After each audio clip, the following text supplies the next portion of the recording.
The second aspect, if we see in sports, for example, cricket,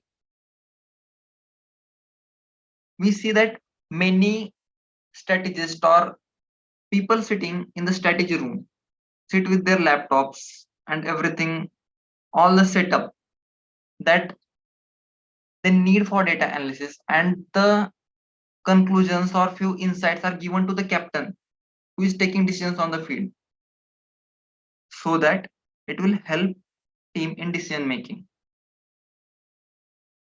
For example, this is what I was telling about how data science is being leveraged in the game of cricket. If we see Ian Morgan, we know England's World Cup winning captain of 2019,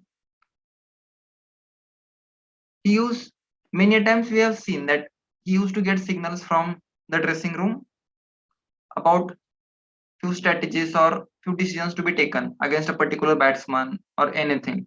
And these are the data driven decisions which are done by data analysis team.